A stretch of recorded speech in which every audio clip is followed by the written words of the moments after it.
Alejandro Larriera. Buenas noches, profesor, ¿cómo le va? ¿Qué tal? ¿Cómo andan? Bien. Buenas bien. noches. Bien, enviándolos por la picadita, no, ya. A esta hora. Tomando jugo. Sí. Demasiado salado, sí. Sí, complicado. Para la presión es complicada estas cosas. ¿Cómo andan? Bien, profesor, muchas gracias por estar otra noche con nosotros. Sí, eso de gratis tenemos que Hay que hablarlo. No, nosotros Se tira toda la no ocupamos porque nos decían no van a cobrar el micrófono. Se nos ahogó Manu. Sí. Se nos cae el programa. No te Bueno, contamos. Cuando cobra el profe se nos cae el programa. Sí. Después, vamos a porcentaje, después lo charlamos. Lo dejamos para el año que Sí, viene. después lo charlamos. Marzo. Tenemos, creo que 2 temas, ¿no? A ver. ¿Dos temas? Digamos Sí. 3, qué sé yo. Bueno, sí, vamos agregando. Uno tiene que ver con el instrumento musical por excelencia del peronismo, ¿puede ser? No sé si Ahora del no. peronismo. Sí, trasciende el peronismo, ¿no? Que trasciende el peronismo. Y otro podría ser también el tema de la lealtad. Hemos pasado el 17 hace muy poquito. Ajá. Y hablar de, no sé si en potencial, ¿no? La lealtad o como algo etéreo, existe, no existe, hay traidores en el movimiento, o son mal entendidos, mal interpretados, pero bueno, lo dejo para que usted arranque por donde usted quiere. Lo dejo a usted para que se haga cargo. Venía para acá pensando, después de un día tan fuerte como ayer, uno dice, bueno, vamos a hablar del bombo, parece un chiste. Sí, del autobombo. O esta gente no sabe dónde está viviendo. Pero como, bueno, hablamos de historia, hablamos de hechos culturales, hablamos de política, y yo creo que estamos en vísperas de o ya está ocurriendo, ¿no? Un intento de memoricidio. Creo que es una de las palabras nuevas que tenemos que empezar a usar. Vamos a agregar al libro. Claro, Bien. sé y seguro que no está ahí. Al nuevo que Sí, vamos a matar escribir. la memoria, matar la historia, y convencer de que no es necesario eso, ni memoria, ni identidad, ni historia, de que se puede hacer papel en blanco y empezar de la nada.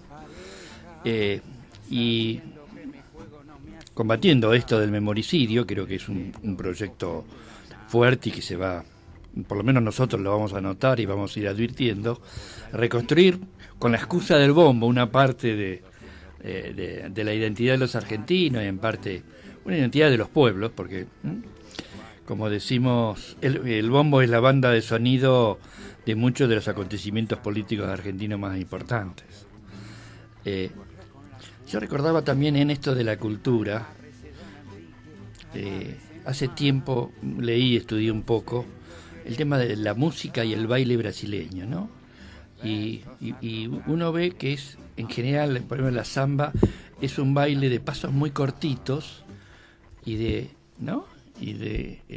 una letra muy baja, tranquila, que a veces que uno la ve hasta se pone nervioso de tan tranquilo que es. Y esa es la música y el baile de los negros esclavos en las facendas, estancias brasileñas, que a la noche los encrillaban, los encadenaban con cadenas o con cueros muy duros, y obviamente no se podían reunir. Entonces, pasada la medianoche, cuando ya los patrones apagaban las luces del gran edificio, ellos salían y en voz baja, en música muy baja y pasos cortitos, bailaban casi todas las noches, aunque sea un rato. Lo que traían de África, lo que iban mezclando acá, se encontraban varias etnias o mismo razas africanas, ¿sí? Y así fue naciendo casi la música brasileña hoy, que le pasó también como al tango, le costó mucho ser reconocida, porque era una música, entre comillas, bárbara, africana, etcétera. Un poco eso pasa también de la misma manera como con el bombo, ¿no? Hay infinidad de historias y desarrollos de dónde viene, cuál es el origen, etcétera. Y al ser Argentina, Sudamérica, una mezcla de razas, historias, etcétera, el bombo también tiene eso, ¿no? En parte había para el 1600, 1700, también en 1800, el puerto de Cádiz en España era el puente internacional donde se juntaban los españoles que venían para acá, italianos y los africanos del norte de África. Y además la corriente de esclavos. Eso formó toda una mezcla con el candombe, que era el nombre que le dieron, que le daban al tantán que venía de África, el culto de los esclavos africanos a Xangó, que era el dios que la etnia Yaruba, que era la que mayor cantidad vino a Sudamérica como esclava, que era el dios del rayo y las tempestades, y por eso se la celebraba con un bombo muy fuerte, y mezcla también de las culturas del norte, del noroeste, con los diaguitas, etcétera, que también utilizaban el bombo. Por ahí el más conocido para nosotros, siglo XX, el bombo legüero, ¿no? La mezcla de un bombo europeo, indígena, africano. Y luego se va incorporando, hay un primer recuerdo, 1905, la primera vez que un sindicato sale a la calle con un bombo en Buenos Aires, la Unión General de Trabajadores, que eran socialistas, y el bombo empieza a significar varias cosas. Primero es una especie de voz de llamada, de convocatoria, ¿no? Acá estamos, vengan. También es una voz de advertencia, acá estamos, ¿no? Ambas cosas a la vez. Sonaba también a ritmo del corazón, eso muy, muy ancestral, ¿no? A los latidos del corazón. Dicen que la primera relación que aparece entre el bombo y el peronismo es en el 46, durante la campaña, febrero del 46, la campaña presidencial la primera campaña presidencial de Perón. El sindicato de plásticos en Capital, en Cabildo y Juramento, hace un acto y ahí aparecen bombos, siempre en la primera etapa de la mano de las murgas. Y el paso de las murgas es un paso muy africano, si uno lo ve, inclusive el movimiento de los brazos, etcétera, ¿no? Es una forma de bailar, siempre con el sonido del bombo, muy, que viene de muy, muy atrás. Norberto Galazo dice que no, que la primera manifestación es un acto en Berisso en el 44 con el Sindicato de la Carne, y al que había ido el coronel Perón, que ya iba a cualquier lado que lo invitaran, y es el primer relación que él encuentra entre bombo y el peronismo, ¿no? Pero en realidad hay una fuerte relación en la época de Rosas. El brigadier Rosas, con su familia y vestido de gala, ya en los primeros años de su directorio, digamos, iba continuamente a las barriadas y los llamaban los tambos, que eran donde habitaban y trabajaban, y a la noche festejaban, fiestaban los negros de Buenos Aires, que por la recepción y además por el permiso que le dio Rosas para todas sus fiestas, y que además empezaron a desfilar por el centro de Buenos Aires, y además Rosas los ayudaba económicamente en sus fiestas y una serie de beneficios, digamos, entre comillas, la negrada africana fue masivamente rosista, y eso formaba parte del terror a las clases más altas, ¿no? Hay dos libros de historia que han hecho mucha huella en el siglo, en el 19 y 20. Uno es Manual de Historia Argentina de Vicente Fidel López, y el otro es Rosas y su tiempo de José María Ramos Mejía, y los dos describen muchísimo la década del 30 y la década del 40, 1830, 1840, como el uso del bombo y los tamborines, etcétera, y los bailes de las barriadas africanas, en las barriadas y en el centro de Buenos Aires, formaba parte de muy fuertemente lo que significaba el rosismo, ¿no? Le puedo hacer un paréntesis. Rosas, que la historia oficial se encargó de aclarar o de decir que fue parte también de la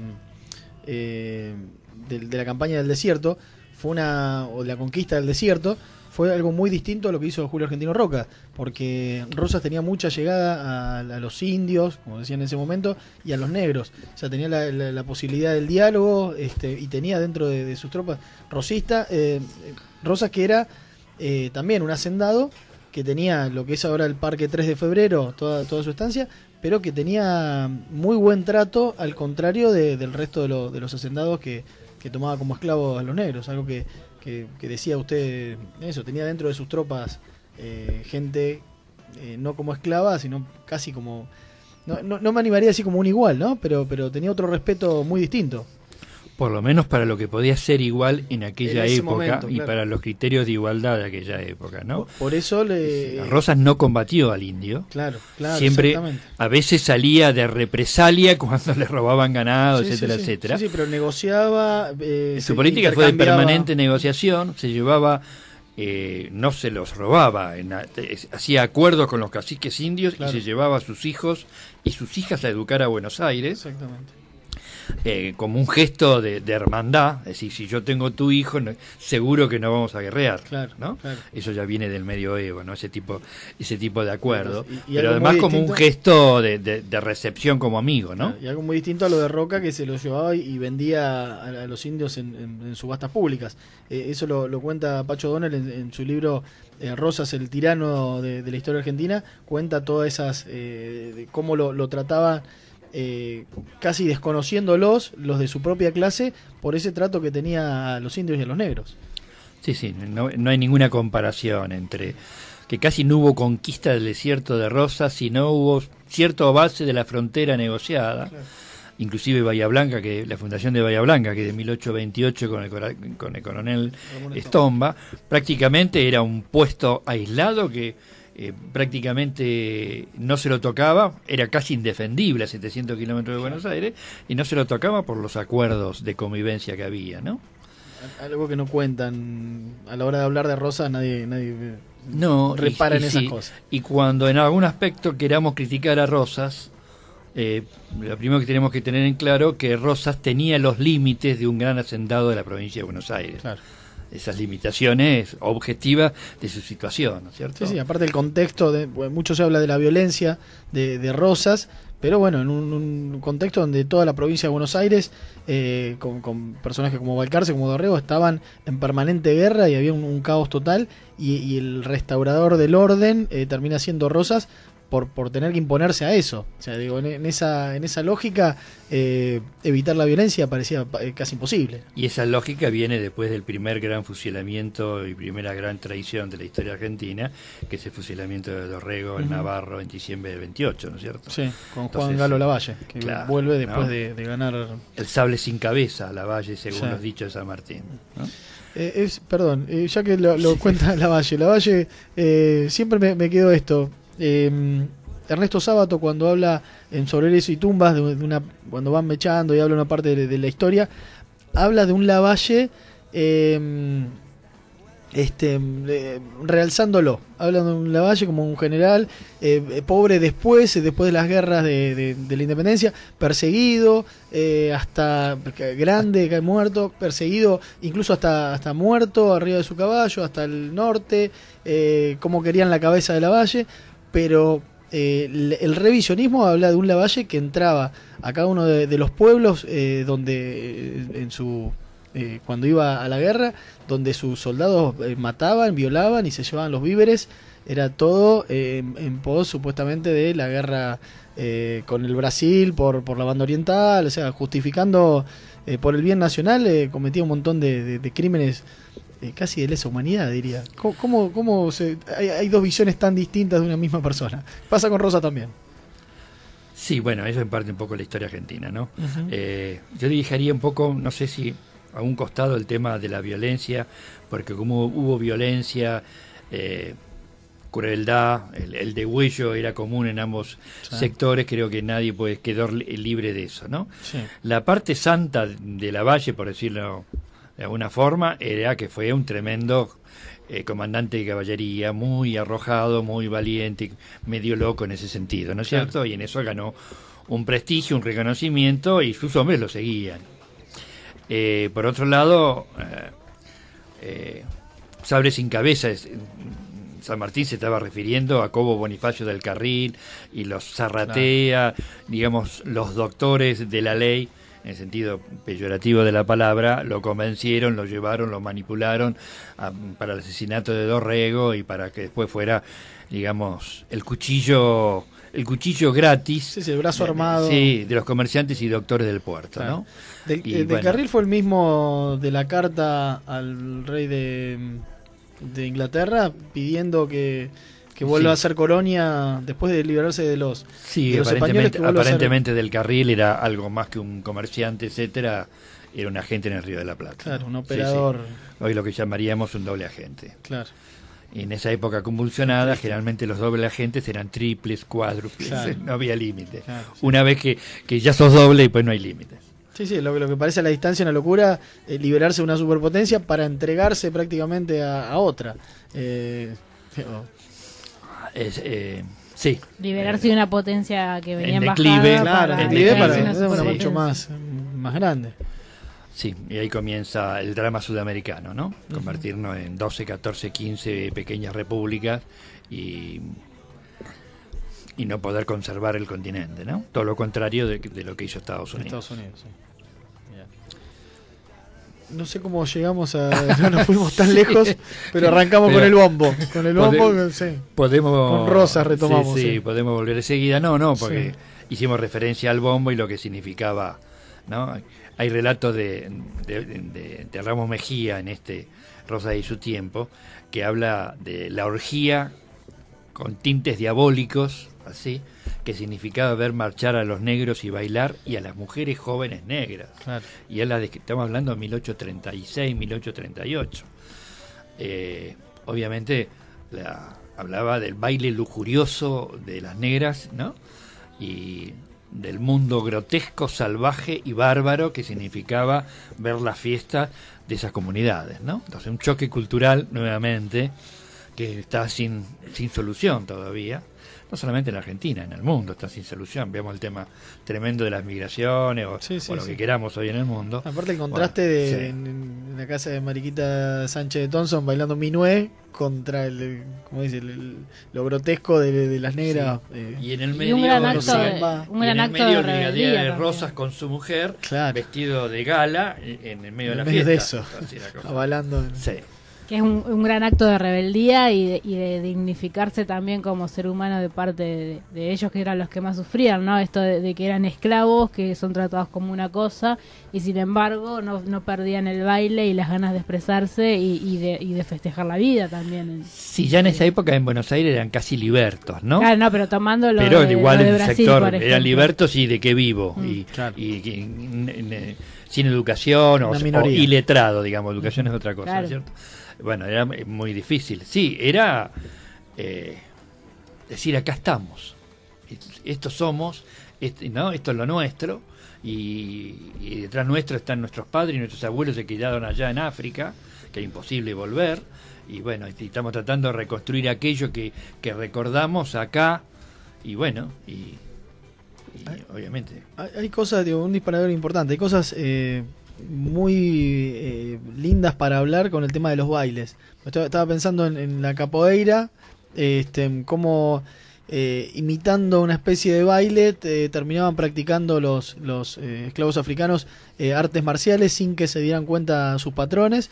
Y bueno, y la murga cómo era la imitación de ponerse ropas viejas de sus propios cosos o de los desfiles militares, y el baile que como significa en tres distintos pasos marchando con los grilletes hasta la explosión de la liberación. Eso, lo rioplatense con las raíces africanas termina dando un tema que estaría bueno hablar en algún otro momento también. Sí, que tiene que ver necesidad tiene que ver, ¿no? con la liberación. Con esto acá, un poco esto. Acá estamos, estos somos, tomamos lo que podemos. Había mucho de burla con respecto al patrón o al ex patrón o a los blancos, ¿no? Muchísimo de burla. La imitación. También es como liberador, ¿no? El baile, como decir, acá estoy, me enorgullezco de lo que soy y es como, por ejemplo, yo lo veo en la murga, que es como que están explotando todo el tiempo. Sí, creo que sí, creo que hay mucho de eso. Creo que de alguna manera todo nos pasó cuando realmente nos enganchamos bailando, también sentimos eso, ¿no? Y lo de la mística también, ¿no? Esto de que aparece el bombo en el peronismo, que no había aparecido en ningún otro movimiento, y cómo se trae también el baile y todo este contexto del carnaval que se recupera con... El carnaval, por supuesto, todo lo de carnaval. En Montevideo, en la otra orilla mucho, y mucha mezcla, ida y vuelta. Sí, el carnaval muchísimo. Hay tres tipos de carnavales en la cultura argentina y mercosureña, digamos. Uh-huh. El carnaval del puerto, Buenos Aires, Montevideo, que es distinto porque en Montevideo había mucha más población negra. El carnaval entrerriano litoraleño y el carnaval del norte, el jujeño, claro. ¿sí? Y tenían semejanza y tenían diferencias, son tres carnavales distintos. Muchísimo del carnaval con el bombo, el tambor. Sí, interesante. Bueno, hoy ya la murga, hoy lo que es la murga porteña, si bien ahora tiene otros instrumentos, se va innovando todo el tiempo, el instrumento base es el bombo con platillo. Mientras que en la murga uruguaya, que salen de la misma murga rioplatense, es más escenario y canción de crítica. Y uno es escenario, otro es tomar la calle. Ahora tuvimos una reunión, la asociación de murgas con el municipio. El municipio, por una cuestión presupuestaria, quiere llevar a las plazas los corsos del año que viene. Y todos los murgueros saltaron a decir no, la murga es tomar la calle, si no tiene significado, si no vas en contra de lo impuesto, no tiene significado el carnaval. Mira, muy interesante. Sí, estuvo bueno. Y las cosas que van saliendo no tiene fondo estos temas. Sí, seguro que no. Pero bueno, ¿en qué momento, algo comentabas, pero en qué momento se hace fuerte el bombo en cuanto al peronismo? Después cuando comienza la resistencia. Bien. Como todas las cosas del peronismo, se siguen haciendo, pero después del 55 tiene un tono distinto. No era lo mismo cantar la marcha en la plaza de un acto oficial con Perón en el balcón, una fiesta, que cantar la marcha en una esquina que sabías que podías cantar 2 estrofas y después te corría la policía o etcétera. Entonces la marcha después del 55 es un himno de combate. Claro. ¿Sí? Y el bombo es un símbolo de esto. Aquí estamos, de convocatoria, pero también de advertencia. Acá estamos en otro sentido. Como retomando los tambores y los bombos de los ejércitos de la independencia, de la infantería, y con Güemes, que se hace doble tambor a caballo, distinto. Es también un instrumento para darse valor. Ya en la época de resistencia, cuando se salía con bombos a la calle, era enfrentamiento seguro. Ya en la década del 70 no había filial de un sindicato o agrupación juvenil que no tuviera un bombo o varios. Ya era ineludible, y bueno, se incorpora muy fuertemente, prácticamente la única fuerza política. Si queremos ser un poco leales a la historia, la Juventud Franja en el 84 empieza a usar el bombo. Después lo dejaron, pero durante un tiempo lo usaron. Me hace acordar a algunos dirigentes con bombo, el autobombo, ¿no? Claro, sí. Que suene también, que suene fuerte. Después el trotskismo agarró el megáfono ya y ya se desvirtuó un poco. El radicalismo se paqueteó un poco, le largamos el bombo y bueno, más. Sí. Después está la historia de Carlos Tula, ¿no? El gran bombo del peronismo con sus claros oscuros, pero es una historia muy, muy interesante. Sí, es verdad. Sí. Bueno, fanático de la hinchada de Rosario Central. Claro. Que también tiene otra historia muy ligada al peronismo. De la lealtad, preguntale, Chela. Después me pelean. Yo soy murguero y hincha de Central. ¿Pero qué sos primero, murguero o hincha de Central? Y depende. Hoy ganó Central, así que soy más hincha de Central. Hoy dimos vuelta a un partidazo. Es hincha de Central, de Olimpo, de Villamitre. Me van a echar de la radio. De Pacífico. El contrato que tengo que tener. Está jugando Olimpo, está perdiendo 1-0. Sí, recién festejamos el gol con el operador Simón Romero. Fue falta, ¿no? Se nos va de la Copa Argentina. No fue falta, no importa. La lealtad. Sí. La lealtad. ¿Qué significa la lealtad? Lo voy a hacer para usted. ¿Qué significa la lealtad? No, ni como peronista, ni como para usted, para Alejandro. ¿En 10 minutos o vamos a un corte y seguimos? ¿Que lo reduzca en 10 minutos? ¿Sí? ¿Vamos? Bueno, vamos. Sí, para usted, ¿qué es la lealtad? Yo creo que la lealtad puede es coraje. Explicar bien. Sí. Pero uno... Hay una frase que dice: los principios sin coraje no sirven para nada. Porque es cuando uno dice: ¿cómo me defraudó fulano? Yo sé que tiene principios, claro, pero no tiene coraje para sostenerlo. Bien. Bien. Puede ser que Eh, también en el medio haya... no quiero pensar en ningún dirigente para no entrar en polémica, Y pero existe la lealtad porque existen los traidores. claro, bueno, pero O sea, también... como existe la luz, existe la Pero oscuridad. uno puede ir cambiando cambiando de opiniones y eso lo transforma en un traidor, o tiene que traicionar su causa. Porque hay gente que va interpretando de distinta manera a medida que pasa el tiempo. Va cuestionando, digo, esto del peronismo sin Perón, para algunos fue una nueva beta para avanzar, y para otros fue lisa y llanamente una traición al líder indiscutido del movimiento que no estaba presente. Digo, ¿qué hay? ¿O qué piensa usted? Ese ejemplo es muy fuerte. Sí. Sí, en esos 18 años y hasta la muerte de Perón, la gran mayoría de los peronistas, en los cuales me incluía y me sigo incluyendo, Perón era la garantía de una revolución en marcha en la Argentina. Bien. No había otra garantía. Y además, como que permanentemente sorprendía y revalidaba con hechos, con propuestas, con contenidos, ese liderazgo, ¿no? Y además fue un liderazgo hecho de éxitos, de victorias, si no Sí, es sí, muy sí. difícil sostenerlo. No, ni hablar. O no, Igual se puede sostener, ¿no? a usted en esa época y subido en ese momento, Sí. qué difícil seguir al líder ausente, ¿no? No Sí, ausente en sí, sí, sí. sino al no estar. Un líder que a miles de kilómetros. Qué difícil sostener la resistencia desde acá, con todos sus peligros en ese momento, que es algo muy distinto ahora, y seguir bogando, y que pasen los años y que no se vuelve, y que a los 9 años intenta volver y que no se puede dar. Qué difícil sostener una cuestión de fe.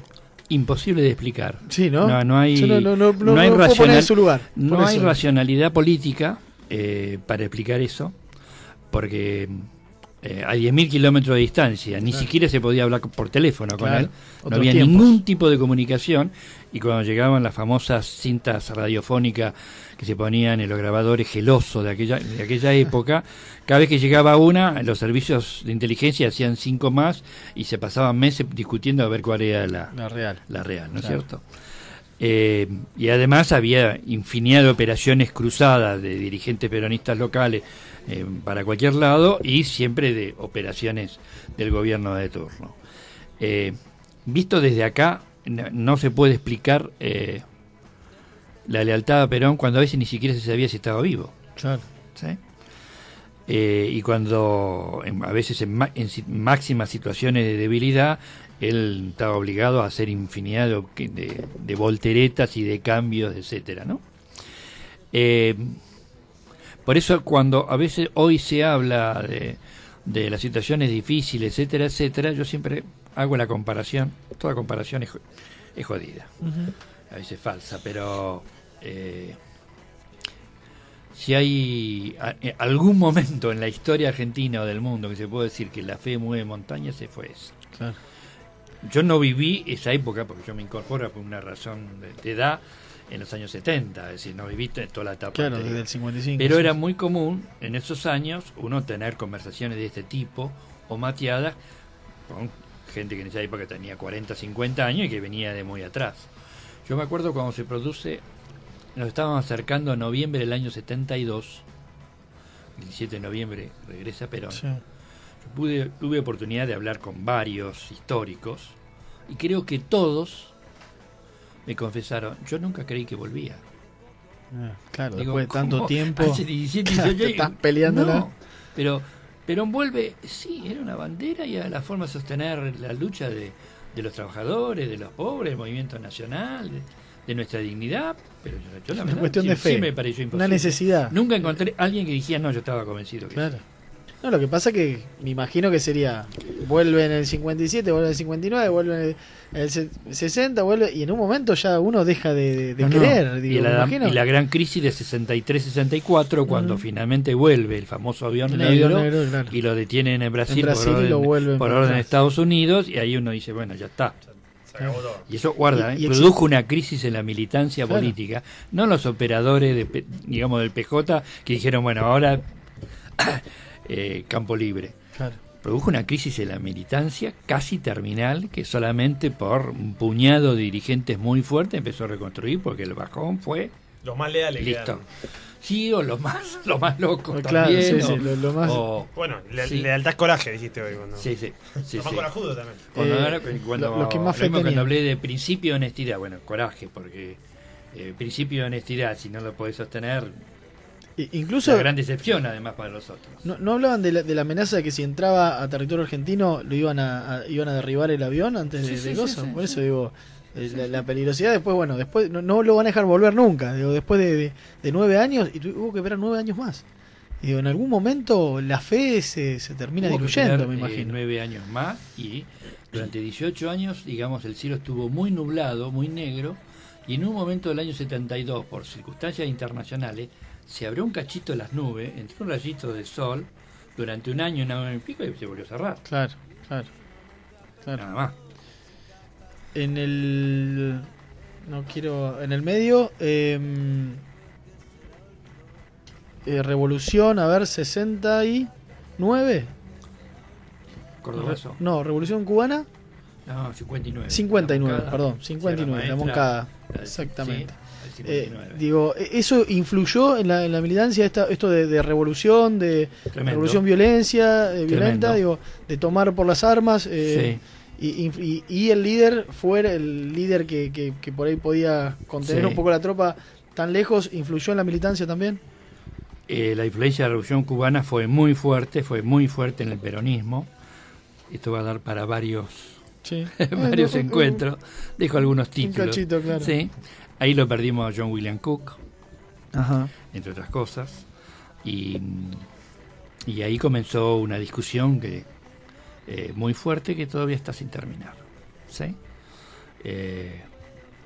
Hagamos hagamos de la cordillera de los Andes la Sierra Maestra, y visto desde acá, centenares de miles de jóvenes murieron de la peor manera, dejaron un dolor, su familia, sus amigos terribles, una generación y media de sudamericanos, y salvo la Revolución Cubana no triunfó en ningún lado.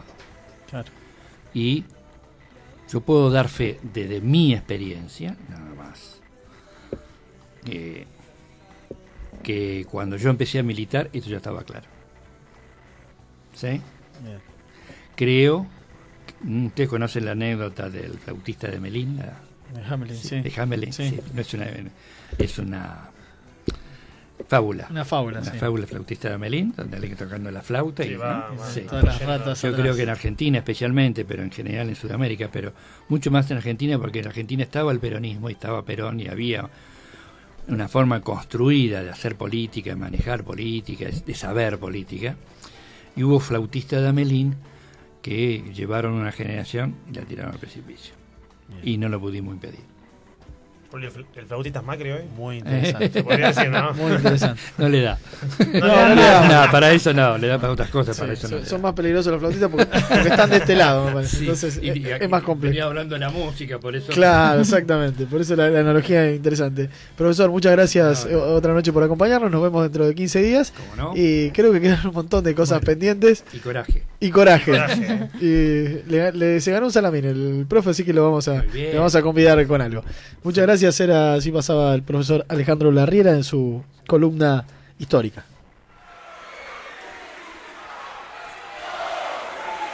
Hasta el hueso. Políticamente incorrectos.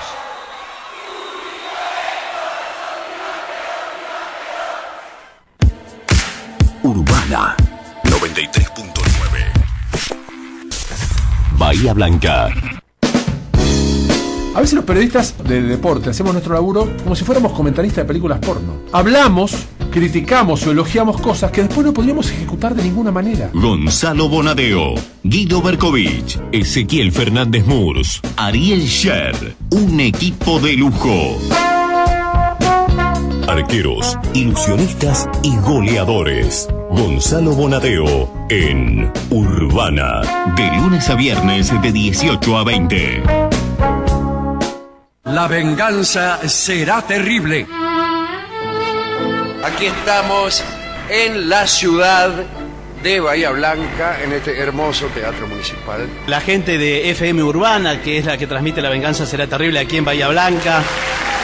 que son todos los asistentes. Sí. La venganza será terrible para Bahía Blanca. Alejandro Dolina en Urbana. De lunes a viernes desde la medianoche. Detrás de lo que vemos, vive tu libertad. Detrás de lo que vemos, hay otra realidad. Abrí esa ventana y empezate a mirar. Acordate. De 12 a 14 pegaditos.